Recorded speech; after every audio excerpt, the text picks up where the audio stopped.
Le prochain titre de la table ronde, comment l'agilité devient un super pouvoir stratégique, vaste programme. Et pour vous en parler, j'appelle tout de suite sur scène Valérie Piotte, directrice générale d'Atalvia Open Lab.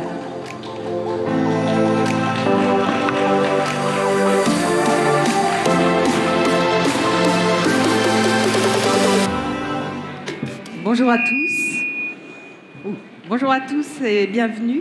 Donc, je suis Valérie Piotte, en charge de l'innovation et de la stratégie IA pour le groupe Altavia. Pour introduire cette session, j'ai cherché un chiffre qui soulignait l'accélération de la technologie et j'ai entendu une interview de Clara Chapaz il y a quelques semaines et je me permets de reprendre ses propos. Il a fallu 20 ans pour qu'un Français sur deux soit équipé d'un ordinateur portable. Il a fallu 2 ans pour qu'un Français sur 2 utilise un chatbot IA. 2 ans, 20 ans, c'est vertigineux. Et donc, comment, dans un contexte où tout va toujours plus vite, le retail arrive à se transformer et en même temps à délivrer une performance opérationnelle? C'est la question à laquelle on va essayer de répondre avec nos invités. Et pour démarrer cette session, j'accueille Nathan Stern, le directeur des études du groupe Altavia, qui va nous éclairer sur le consommateur volatile et nous donner une définition de l'agilité du retail.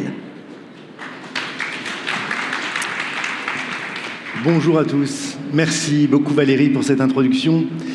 Je vais essayer avec vous de me poser cette question. Comment voler en zone de turbulence? Nous planifions au premier trimestre et au troisième trimestre. Le contexte a déjà muté.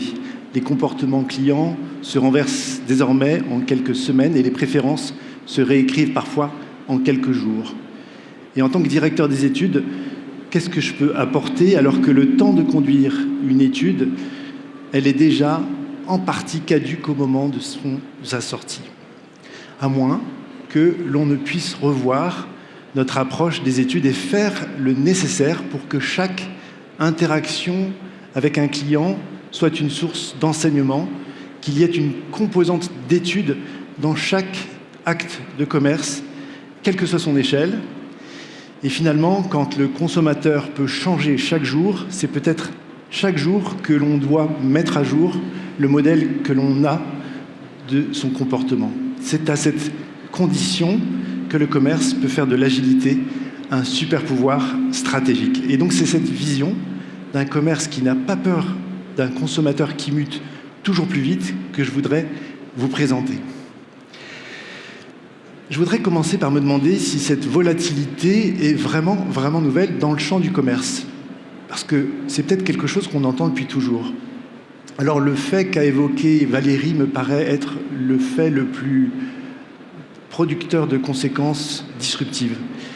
C'est ce nombre d'utilisateurs hebdomadaires de ChatGPT qui double en 6 mois, passant de 400 millions à 800 millions. Et bien sûr, l'arrivée des agents conversationnels réinvente radicalement le parcours d'achat dans tous les pays, sur tous les marchés, dans tous les secteurs, auprès de tous les segments de clientèle et pour tout type d'achat. On est donc dans un moment de l'histoire du commerce où on n'est plus dans des notions d'une diffusion rapide, on est dans des notions de reconfiguration à l'échelle planétaire, en quelques mois, de la totalité des parcours d'achat. Et de son côté, le consommateur a plus de cartes, plus de comptes, plus d'applications, plus de canaux pour faire ses achats que jamais. De tout temps, le client pouvait changer de boutique. La différence, c'est que le volume d'options disponibles et accessibles sont démultipliés. Il suffit d'un clic pour tester un nouvel acteur. On peut soudainement acheter dans un environnement dans lequel il n'y avait aucune notion de commerce, comme TikTok ou Instagram. Et on peut conduire toute la phase d'instruction de l'achat dans un agent conversationnel. Donc ce n'est pas une volatilité par caprice, c'est une volatilité par exposition. L'offre est devenue liquide. Quels sont donc les facteurs qui peuvent accélérer le changement? Je vois au moins 3 grandes forces qui peuvent contribuer à cette accélération. La technologie, la cognition et la culture. Alors je commence par la technologie. et spécifiquement l'IA. Que ce soit une bulle ou non, le fait est certain, on n'a jamais, dans l'histoire de l'humanité, autant investi dans le futur. On n'a jamais autant dédié de ressources à la production de nouvelles possibilités. Quand on met un tel niveau de capital pour inventer de nouveaux usages, on observe mécaniquement un surcroît considérable d'outils, de services, de fonctionnalités et d'occasions de changer de comportement. Le second facteur que je voudrais mentionner, c'est le facteur cognitif, l'état mental du consommateur. Chez les jeunes, on a moins de 20% des 8-18 ans qui lisent un contenu chaque jour. Moins de 20%. En gros, les écrans ont complètement gagné la bataille du temps libre et on sait que chaque heure d'écran supplémentaire dans l'enfance réduit de 10% la probabilité qu'on puisse devenir un lecteur. Chez les adultes, les chiffres ne sont pas bien meilleurs. On a 19% seulement des adultes qui ouvrent quotidiennement un livre pour en lire quelques pages ou davantage. Nous parlons donc désormais à un consommateur qui est désormais incapable de tenir un effort de concentration dans la durée. Il est sursollicité, il est surconnecté et sa capacité d'attention est complètement fragmentée. On peut le dire avec un peu de légèreté, le nouveau consommateur souffre d'un trouble du déficit attentionnel avec ou sans hyperactivité. Il zappe, il scrolle, il passe d'une offre à l'autre, pas parce qu'il est infidèle, mais parce que le monde lui propose en continu des alternatives à un swipe, à un clic de distance. Troisième facteur, la désynchronisation culturelle. Le rapport au temps et à la consommation s'est profondément désynchronisé et déritualisé. Désormais, 75% des consommateurs préfèrent interagir avec les marques via des canaux privés et asynchrones. Asynchrone, ça veut dire que c'est à leurs conditions. Ils décident du moment de la semaine, du contexte spatial dans lequel ils vont vouloir interagir avec une marque ou avec un retail. Donc on ne consomme plus à heure fixe, on ne crée plus la relation dans des temps balisés, tout est devenu à la demande, y compris la relation à la marque ou au distributeur. On l'envisage toujours davantage comme un fournisseur d'accès à des produits et parfois à des services. Si on résume, le monde change plus vite que nos plans, le client change plus vite que nos études et nous continuons souvent à fonctionner comme si tout était stable. On est dans une situation où l'expérience finalement peut devenir un handicap si elle nous fait croire que demain ressemblera à aujourd'hui ou à hier. Dans ce contexte, l'agilité n'est plus un style de management, c'est vraiment une propriété, une attitude, une posture à adopter. Et c'est là que je voudrais défendre l'idée d'un commerce vivant, un commerce qui s'inspire du vivant pour trouver les réponses en adéquation avec ce nouveau contexte. Un organisme vivant ne survit pas parce qu'il fait des plans à 3 ans, il explore, il détecte, il teste, il observe, il ajuste et il recommence. En permanence, sans réunion de cadrage, sans comité stratégique, les acteurs qui résistent le mieux à la turbulence fonctionnent déjà comme cela. On peut prendre 2 petits exemples. Facebook, 21 ans, et plus jeune que jamais, avec ses 3 milliards de membres, un peu plus désormais. Chaque écran, chaque algorithme, chaque fonctionnalité est modifiée, testée et optimisée en continu, non pas en fonction de bonnes idées ou d'une vision, mais d'une manière aléatoire, comme dans le vivant. On teste au cas où ça marcherait.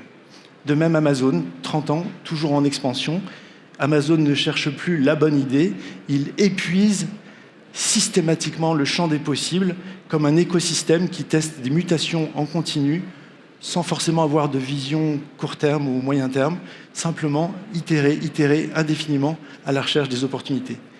L'agilité dans ce cadre-là devient un super pouvoir au moment où elle cesse d'être un slogan, elle devient vraiment une capacité quasi biologique de l'enseigne ou de la plateforme. La capacité à apprendre plus vite que les autres, plus vite que le monde ne change, la capacité à sentir toujours plus finement ce qui fait plaisir au client, la capacité en somme à rester en intimité avec lui, même quand tout le reste bouge.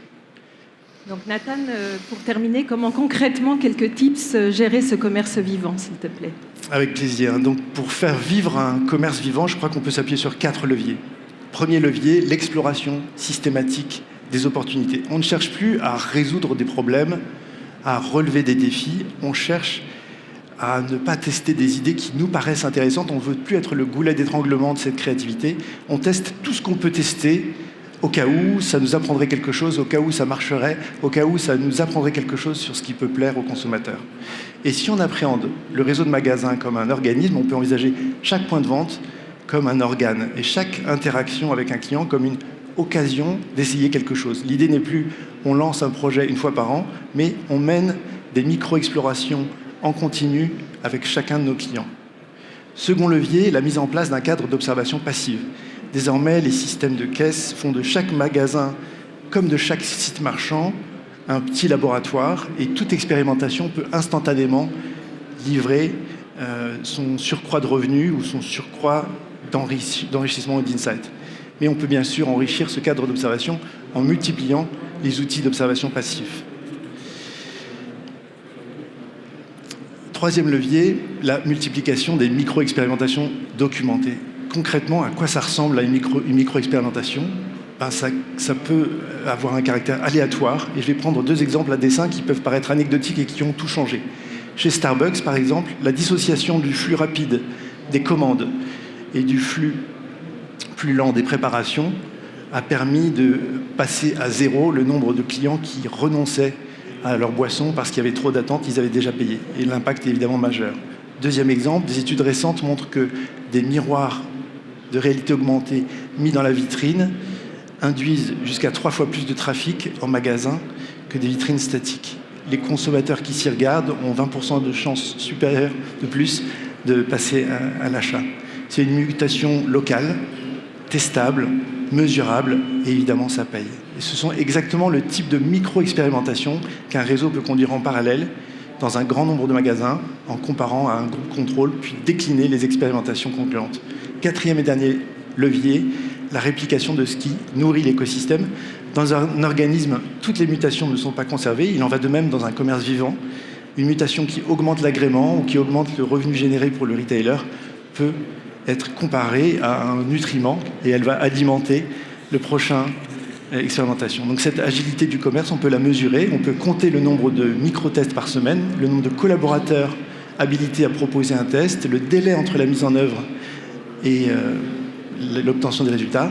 Et bien sûr, plus votre enseigne, plus votre marque sera armée pour voler en zone de turbulence, plus elle pourra être un acteur du changement plutôt que de devoir s'y adapter et le subir, plus elle pourra faire vivre cette idée d'un commerce vivant, un commerce qui se soucie chaque jour de ce client, qui veut qu'on sache chaque jour, qu'on en sache chaque jour davantage sur lui et sur ses aspirations.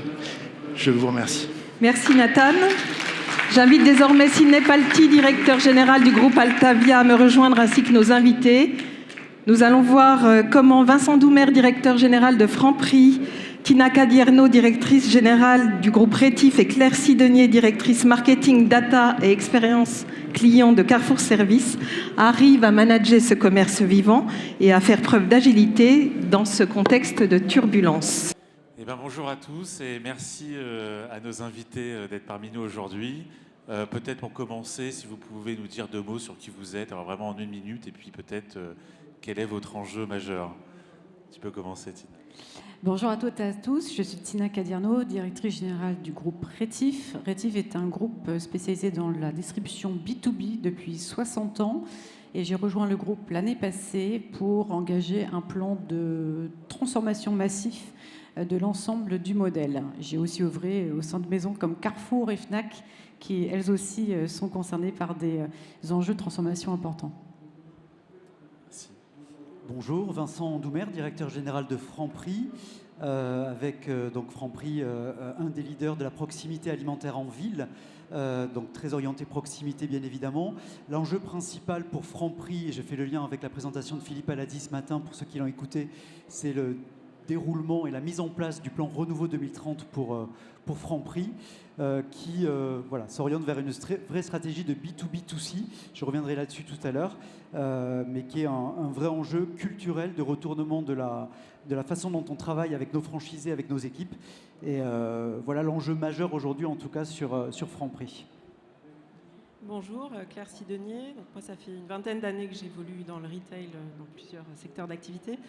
et j'ai rejoint Carrefour il y a un peu plus de 3 ans. Je dirige l'équipe digital, marketing et expérience client pour Carrefour Service. Carrefour Service, pour donner un peu l'échelle, c'est 1,5 milliard et ce sont les activités de diversification. On accompagne nos clients dans leurs moments de vie, le voyage, la billetterie, la location de voiture, les cartes cadeaux, l'énergie, la seconde vie. On a de nombreuses activités et notre enjeu, c'est à la fois de maximiser la valeur client pour Carrefour, puisque ces clients services sont contributeurs à la valeur, consomment plus dans l'écosystème Carrefour, et c'est de sécuriser la croissance de ces activités en faisant évoluer nos modèles de distribution pour aller capter ces fameux clients volatiles dont les usages sont en profonde mutation. Merci. Je vais rentrer peut-être dans le vif du sujet avec toi, Tina. Tu as parlé de transformation massive. Je crois avec des résultats impressionnants au bout de 18 mois. J'ai entendu parler d'un lancement de concept en 6 semaines. Alors, qu'est-ce que c'est que ce concept et comment on fait ça aussi rapidement ?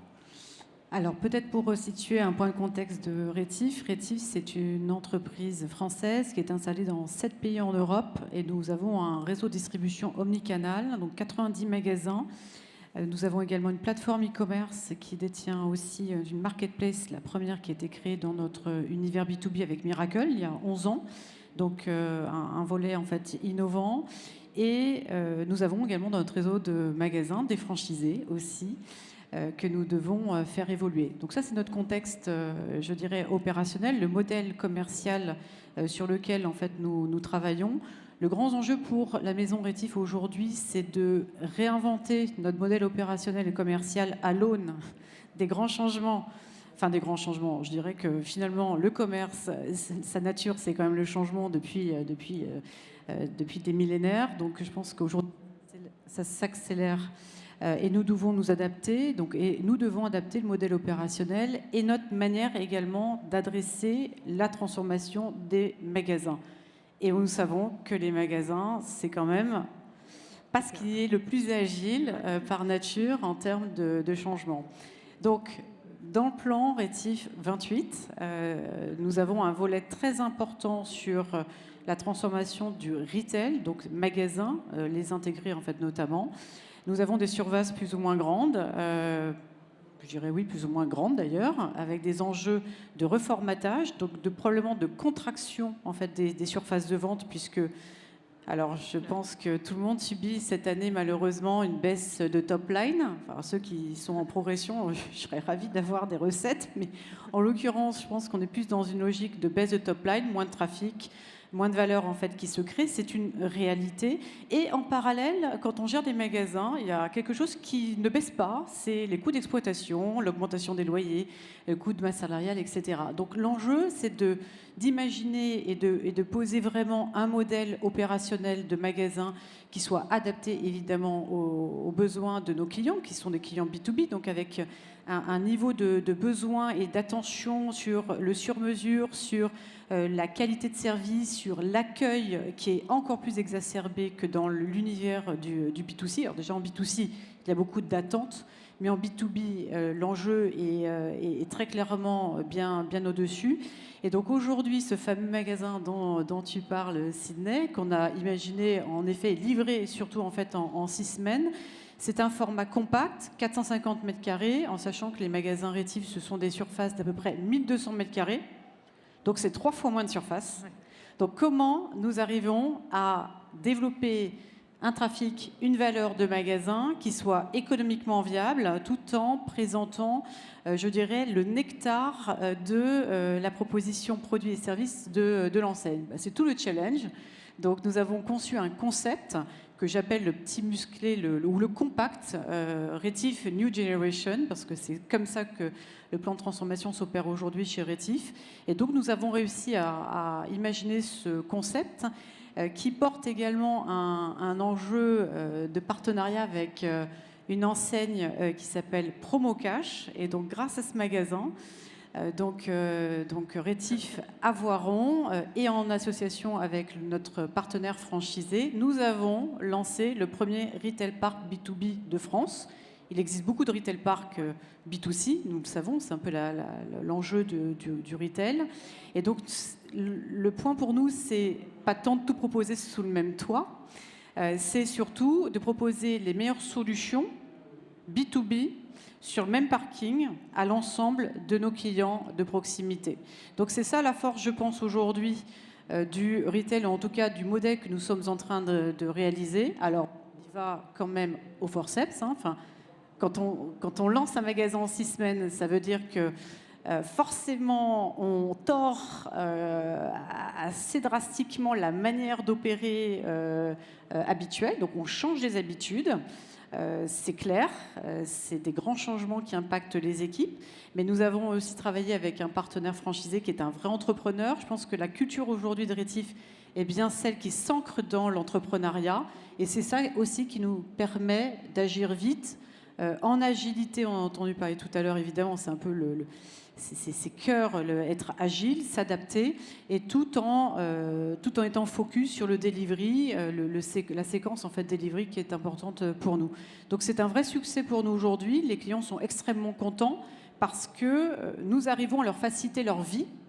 Ils se déplacent dans un magasin, mais ils ont toute la proposition de service sur un même parking, et ça fait toute la différence.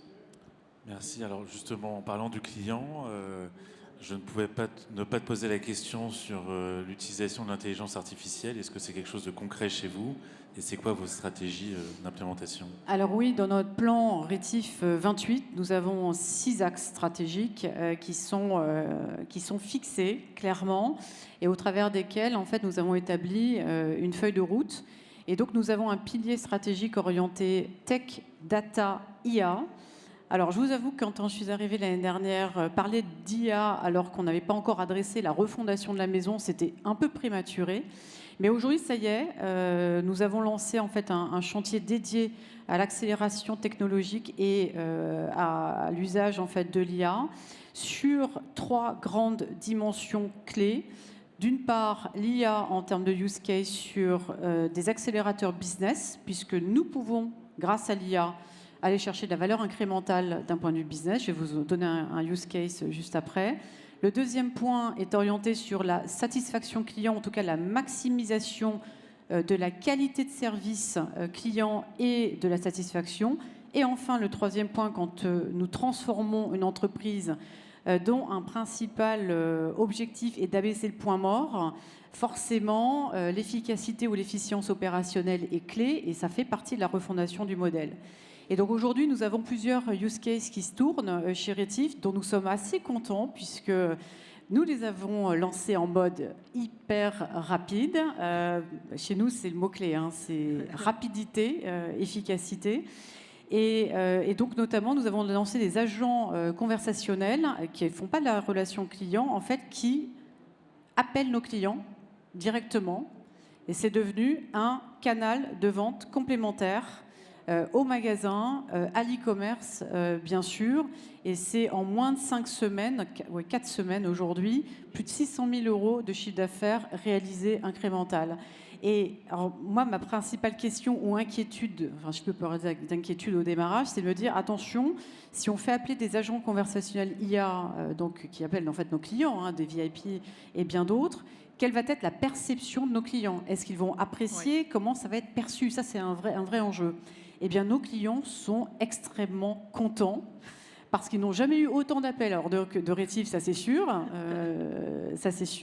mais en même temps, c'est extrêmement qualitatif parce que l'IA a le temps, il y a du questionnement, il y a de l'interaction qu'apprécie en fait le client.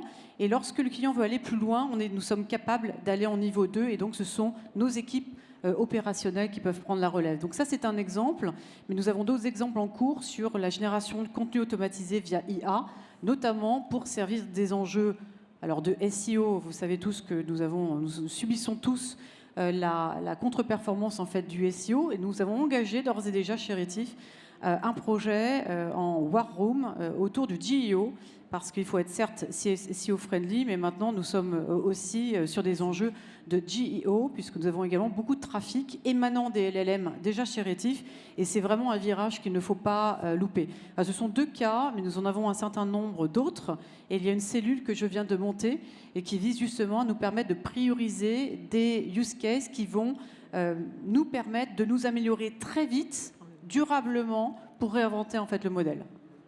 Merci Tina. Merci beaucoup. Je vais passer la parole à Vincent. Donc Tina a mis 6 semaines pour sortir un nouveau concept magasin. Toi, tu as lancé le concept Oxygène l'année dernière. En combien de temps et quel a été le niveau de déploiement ? Alors, du coup, effectivement, on n'est pas du tout sur les 6 semaines, puisqu'on a commencé un travail préparatoire d'analyse 1 an et demi avant de sortir le pilote. Partant d'un constat, c'est que le modèle commercial précédent, Oxygène, avait des performances commerciales qui étaient plus à la hauteur de ce que nous souhaitions. Le Covid était passé par là, on avait des offres de restauration, on était précurseurs chez Franprix dans les offres de l'hybridation et dans les offres de restauration dans les magasins. Ça avait perdu un peu de sa superbe pendant le Covid. Et puis tout simplement aussi, on accueille 1,5 million de clients par jour dans nos magasins et les magasins étaient rincés. Et donc il était nécessaire, bien évidemment, en fait, de réfléchir à un nouveau modèle commercial. Donc la méthode qu'on a appliquée 1 an et demi avant de réussir à lancer le pilote, enfin les 3 pilotes, ça a été de assez basiquement analyser de la data, où on a crunché plus 700 millions de lignes de tickets de caisse. On a organisé un benchmark européen pour regarder un petit peu ce que faisaient nos petits camarades à l'étranger, nos concurrents bien évidemment en France. Et puis, on s'est surtout appuyé sur nos franchisés, alors un petit peu comme tu le disais Tina, en co-construisant le concept, c'est-à-dire en tenant compte évidemment de leur vie sur le terrain, de leurs préoccupations premières. Et on a travaillé du coup avec nos franchisés. Alors les recettes ne sont pas miraculeuses, mais on a densifié l'offre, on a créé un nouveau parcours client beaucoup plus court, beaucoup plus simple. On a créé une zone d'entrée qui est assez spectaculaire. Enfin, je vous invite à aller voir nos magasins. On en a 80 maintenant, magasins Oxygène. Donc, vous avez tout loisir dans Paris et région parisienne d'aller les voir. Avec une zone d'entrée qui accueille nos catégories de destination, que sont la restauration, l'apéritif. Franprix se veut être le leader de l'apéritif sur la proximité, les fruits et légumes bien évidemment. On a segmenté aussi nos magasins avec des magasins plutôt de dépannage, des magasins plutôt de courses, puisqu'avant chez Franprix, on adressait les magasins de la même façon, avec le même modèle, quel que soit le besoin qu'on pouvait avoir dans les magasins. Donc voilà, tout ce travail a été mené pour ensuite associer une agence de design, mais on ne l'a pas fait tout de suite, on l'a fait à un moment donné, puisque vous l'avez compris, le fait de refaire nos magasins, de les réactualiser d'un point de vue design n'était pas le maître mot, c'était véritablement d'avoir un modèle commercial ultra performant pour nos franchisés, pour nous aussi bien évidemment, pour pouvoir recréer du trafic dans les magasins. Et donc on a travaillé ensuite avec une agence de design et développé les 3 pilotes. Donc on a fait 3 pilotes puisqu'on a 3 segments et on s'est dit on va lancer 3 pilotes, un dans le segment de dépannage et un, les 3 segments que nous avions mis en place. Des résultats qu'on a analysés pendant 6 mois, donc de juin 2024 à janvier 2025, donc ce début d'année. Et depuis, on a ouvert 80 magasins, on en aura une centaine à la fin de l'année. Et l'objectif pour nous, c'est d'avoir 800 magasins, donc couvrir quasiment tout notre parc à 2030. Non pas 2028 mais 2030 chez nous, et la création en plus de 200 magasins complémentaires pour continuer bien évidemment à se développer. Très bien, donc un nouveau concept magasin data-driven et surtout incluant le franchisé en tant que co-constructeur de ce concept. Est-ce que c'est la même chose avec le hub de service que vous souhaitez être ? Comment est gérée l'innovation sur les services de Franprix ? Alors effectivement sur les services, juste une petite précision, Oxygène, donc sur la partie B2C de la stratégie, c'est Oxygène évidemment qui l'apporte. Il y a un triptyque qu'on répète en longueur de journée chez nous, c'est courses, repas, services. Franprix aujourd'hui, c'est bien plus que les courses au quotidien, c'est aussi la restauration, mais c'est aussi les services. Et les services, on ne fait pas des services en fait pour faire des services, mais véritablement pour créer du trafic à magasin, pour générer du chiffre d'affaires et des revenus complémentaires à nos franchisés. Et en liaison un petit peu avec cette notion de la ville du quart d'heure, on se doit de proposer à chacun de nos voisins une solution de service à proximité. Donc les services, c'est effectivement les colis, mais ce n'est pas que ça. On a 5 millions de clients aujourd'hui qui utilisent nos services tous les ans. C'est du gardiennage de bagages pour nos touristes. Ça va être la capacité de faire chez Franprix une carte grise pour éviter d'aller à la préfecture. Ça va être la capacité de faire du pressing aussi, d'amener ses couettes et autres parures de lit pour être non pas nettoyées chez Franprix, mais en tout cas pour servir de hub de service. Pour répondre, Valérie, à ta question sur notre organisation, c'est une personne, voilà, je vais le citer, c'est Thomas Jourdain qui travaille dans nos équipes et qui est le spécialiste des services chez Franprix. Et son rôle majeur, c'est avec toute sa connaissance qu'il a sur le business, ça va être de sélectionner les services. Parce que la difficulté, c'est pas de trouver de nouveaux services, on en a propositions quotidiennes sur nos bureaux, mais c'est trouver le bon service qui va faire son chiffre d'affaires, qui va payer son espace, parce que c'est ça la réalité, il faut que ça paye les mètres carrés dans le magasin, plus qu'une catégorie épicerie ou une catégorie frais. Donc ça, c'est important. Et puis que ça puisse évidemment rendre un réel service, quoi. C'est-à-dire apporter un vrai plus, et puis avec des conditions financières qui permettent, nous, Franprix, de nous rémunérer, mais de rémunérer aussi le franchisé. Donc équipe courte, donc ça fait partie aussi de l'agilité, donc une personne qui travaille sur le sujet et qui le développe bien, donc 5 millions de passages, et puis des innovations qui vont intégrer aussi beaucoup de tech, parce que l'idée dans nos services, c'est que ça prenne le moins de temps possible à nos personnels en magasin pour qu'ils puissent être dédiés au service à l'encaissement, puis au merchandising dans le magasin. Donc on veut des services qui ne prennent le moins de temps possible et dans lesquels le client va être l'acteur principal du service. Donc je vais prendre un exemple, on a lancé récemment un service de reproduction de clés, donc qui s'appelle FrancClé, sur lequel on a développé avec notre partenaire SecureClé une application qui embarque une IA. Et donc avec un système de scan, en fait, vous allez scanner la clé que vous voulez refaire. Et donc l'IA va identifier parmi plus de 10 millions de modèles de clés la clé que vous avez, va vous faire automatiquement un devis. Tout ça dans un anonymat absolu, puisque la confidentialité majeure par rapport aux clés est importante. Donc il y a un huissier virtuel digital qui va garder en fait le nom et l'adresse de la personne jusqu'à la fin, jusqu'à ce que le colis soit fait, que l'étiquette soit apposée sur le colis pour qu'aucun humain n'ait connaissance du fait qu'il y ait une clé dans le colis, etc. Donc voilà, donc ce qu'on a développé avec FrancClé, qui permet évidemment en fait, d'amener de la tech et du coup aussi, bien évidemment, de la simplicité aussi pour la gestion de nos services en magasin. Ok, je vois que le temps tourne. En 1 minute, je sais que vous avez un enjeu aussi B2B par rapport à vos franchisés et vous avez changé ou fait évoluer votre gouvernance. Exactement. Donc le B2B avait été un petit peu abandonné chez Franprix puisqu'on l'avait très orienté sur le B2C depuis 2015.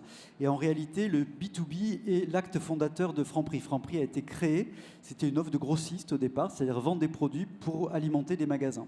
Et donc le B2B2C, c'est effectivement le B2C, vous l'avez compris avec Oxygène, et le B2B, c'est redonner des lettres de noblesse à l'activité grossiste. Et qu'on a dit aux équipes culturellement, les gars, maintenant, il va falloir en fait non plus faire du B2C. Vous avez été recrutés pour faire du B2C, tous, au niveau du siège. Et maintenant, il va falloir faire du B2B. Donc, autant vous dire que ça a été quand même un petit peu violent. Et donc, culturellement, il a fallu amener tout ça. Et évidemment, et pareil pour nos franchisés. Donc, on a mis en place un système de gouvernance où on est dans la co-construction. Donc, co-construction avec nos franchisés. On a créé ce que l'on appelle des comités boussoles, donc pour donner la direction sur un certain nombre de sujets en matière d'offres, de promotion, de logistique. Bon, tout un tas de sujets qui sont travaillés en commun avec nos franchisés. On utilise aussi à minima WhatsApp, avec des groupes WhatsApp, avec des newsletters digitales aussi qui sont là pour animer complètement cette nouvelle activité. Et on crée un nouveau business en réalité, une nouvelle culture d'entreprise en faisant cela. Donc voilà, donc c'est tout ça qu'on a mis en œuvre. On a aussi redéveloppé les salons, des salons professionnels. On a un salon Franprix. On va avoir un salon, par exemple, des fêtes de fin d'année, un salon du vin en interne, auquel on invite tous nos partenaires franchisés, tous nos équipes, de façon en fait à recréer du lien, de la connexion au quotidien avec l'ensemble de nos parties prenantes, y compris bien évidemment nos fournisseurs qui jouent un rôle clé dans notre écosystème. Super, merci Voilà. beaucoup. Donc de la tech, mais aussi beaucoup d'humains. La même chose avec Carrefour Service, je crois. Donc Claire, le portefeuille de services de Carrefour est assez large. Récemment, tu as lancé Carrefour Énergie. Qu'est-ce qui a motivé ce nouveau service et comment tu arrives à l'adapter dans un marché régulé et fortement concurrentiel ? Alors effectivement, nous avons lancé Carrefour Énergie il y a maintenant 1 an et demi. Par choix, c'est un choix stratégique. Le logement et l'énergie, c'est le premier poste de dépense des ménages en France devant l'alimentaire. Et dans ces temps de tension sur le pouvoir d'achat, il nous semblait intéressant de pouvoir apporter une réponse. Par contre, on a pu le faire parce que nos clients ont confiance en la marque Carrefour. C'est vraiment le prérequis. On le mesure très régulièrement à travers nos baromètres clients. Les clients ont confiance et la marque Carrefour réassure. Donc on a lancé cette offre autour de 2 piliers pour minimiser le risque pour le groupe, à savoir un modèle partenarial. On s'appuie sur des experts à travers les différentes verticales de Carrefour Énergie. On a une offre de fourniture d'électricité, d'aménagement du domicile et de bornes pour recharger son véhicule à domicile. Donc à chaque fois, ce sont des experts qui opèrent et qui nous garantissent l'excellence opérationnelle et la satisfaction client, qui est vraiment le prérequis pour nous. Le deuxième pilier, c'est notre capacité à s'adapter dans ce monde en turbulence, d'autant plus sur ce secteur d'activité qui est réglementé, mais la réglementation évolue très fréquemment. Les aides de l'État, on l'a vu ces derniers mois, ont évolué de nombreuses fois. Et donc, entre le moment où, à titre d'exemple, entre le moment où on a lancé Carrefour Énergie, le produit VAR, c'était le panneau photovoltaïque. Quelques mois après, les aides de l'État ont évolué. On a dû rapidement se mettre autour de la table et pivoter pour lancer une nouvelle offre phare pour prendre le relais. Donc, on a lancé l'offre d'aménagement du domicile avec l'installation de pompes à chaleur, qui est un segment de marché qui fonctionne très bien. Mais ça, on a dû le faire très vite. Et puis ensuite, on a lancé une offre d'électricité verte. Donc, vous l'aurez compris, dans ce secteur, l'agilité, ce n'est pas une option, c'est structurel et on doit au quotidien être prêt à faire évoluer nos produits et nos prix pour rester compétitifs. Okay. Merci. Un autre service sur lequel ça bouge pas mal, c'est Carrefour Voyage.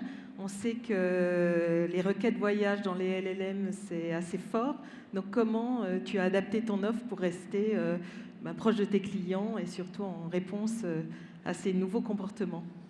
Alors effectivement, 60% des clients ont déjà utilisé un LLM pour organiser leur voyage. Et le travel, c'est le 3e use case sur ChatGPT et consorts. Le premier, c'est la santé. Le deuxième, c'est les sorties, les loisirs. Et le troisième, c'est le travel. Donc, on se doit de faire évoluer le modèle. On travaille évidemment sur... on attend l'arrivée des AI Overview, qui est encore en France, mais ça ne saurait tarder. Et donc, le SEO traditionnel va faire place au GEO. On s'y prépare. Et c'est un enjeu très très fort. Donc la tech et l'IA sont un point d'ancrage très fort, mais ma conviction, c'est que l'humain doit rester aussi au cœur du modèle. Et donc notre parti pris, c'est de travailler sur la tech et l'humain dans le voyage. Donc la tech, on est en train de travailler sur une IA conversationnelle sur notre site Carrefour Voyage pour répondre aux attentes d'une recherche plus facile, langage naturel et également d'inspiration, puisque les clients ont besoin d'être inspirés. On travaille beaucoup la data. On travaille sur des scores d'appétence pour pouvoir répondre avec la bonne offre au bon moment. Mais l'humain reste au cœur du modèle. L'agence de voyage reste le plus gros du chiffre d'affaires de Carrefour Voyage. Le client a besoin d'être rassuré. En France, les Français en ce moment, le chiffre est sorti hier, ils économisent 20% de leurs revenus. Ils économisent pour pouvoir partir en vacances. Et par contre, ils ne veulent pas se tromper. Ouais. Donc l'enjeu est assez fort, c'est j'économise toute l'année pour pouvoir partir et au moment où je pars, je ne veux pas me tromper dans mon voyage. Donc 60% des gens qui vont en agence, ils commencent leur recherche sur le web, mais ils finissent en agence parce qu'ils ont besoin de ce contact humain, d'être assurés. Donc l'IA va nous aider. On utilise aussi l'IA pour améliorer nos vendeurs, mais certainement pas les remplacer. L'IA doit nous aider à accélérer, mais l'humain et l'agent, c'est lui qui va transformer et c'est lui qui garde le lien émotionnel avec le client qui est hyper important pour continuer à fidéliser. Très bien, donc on continuera à organiser ces voyages avec l'humain et pas qu'avec ChatGPT. Juste dernière question, cadence d'innovation au niveau des services. Comment tu as organisé ton équipe pour faire face à cette agilité ? Alors effectivement, on a un rythme assez soutenu du fait du nombre d'activités qu'on pilote. On a réorganisé l'équipe il y a 2 ans pour l'unifier et pour la rendre encore plus omnicanale, puisque pour chacune des activités, on a des magasins, mais on pilote 7 sites de e-commerce dans l'équipe. Et donc, il nous fallait mettre tous les leviers au même endroit pour ces différentes activités. Et donc, on a aujourd'hui, moi dans l'équipe, tous les leviers, donc du haut de funnel, de la notoriété, de la communication, à l'activation avec les plans d'action commerciaux, au CRM, à la fidélisation, sur tous les canaux de vente. Et on a intégré en milieu d'année aussi un lead data scientist, qui est évidemment une ressource qui est hyper précieuse, puisqu'il faut qu'on continue à mieux connaître nos clients, toujours et encore, pour pouvoir, encore une fois, adapter l'offre et avoir la bonne offre au bon endroit, au bon moment pour la même personne. Le sujet de l'hyper-personnalisation, il est au cœur aussi de nos enjeux et la data nous permet de le faire. Cette orga, elle fonctionne bien. Maintenant, le quotidien, ça reste de réussir à gérer le bon équilibre entre le run, puisqu'on a un énorme niveau de delivery et il faut qu'on continue à garder un excellent niveau d'excellence opérationnelle. Ça, c'est clé. Mais il faut aussi qu'on avance sur nos projets de build. C'est clé aussi, donc, sur l'évolution de nos sites de e-commerce. On en a un qui est en refonte en ce moment. Et sur tous les projets d'innovation. Donc, ces 2 leviers-là sont importants. Et j'ai la chance d'avoir une équipe qui est vraiment ultra agile. On teste, on itère, on apprend, on continue à apprendre encore et toujours, c'est important. Et on est focus sur notre enjeu, le sens qu'on y met derrière et la performance. Et ce qui est super satisfaisant pour les collaborateurs, c'est de voir directement dans la performance et dans la satisfaction client le fait qu'on réussit ou pas. Et Carrefour Service a la chance d'avoir les meilleurs NPS de la boîte. On a des NPS autour de 75, donc ça fonctionne. Ciné, en 30 secondes, parce que notre temps est compté, une petite conclusion. Alors je vais essayer de faire court parce qu'effectivement on est en retard. Bon, moi ce que je retiens, c'est que finalement c'est l'innovation qui permet de sortir la tête vainqueur de ces zones de turbulence. C'est exactement nous ce qu'on fait aussi, on s'inspire aussi de nos clients. Chez Altavia, c'est au centre de notre stratégie, on investit beaucoup. J'ai entendu aussi Nathan parler d'investissement massif pour le futur. C'est aussi ce qu'on essaye de faire, j'ai l'impression un peu tous, même dans des périodes compliquées, ce qui peut être un peu contre-intuitif.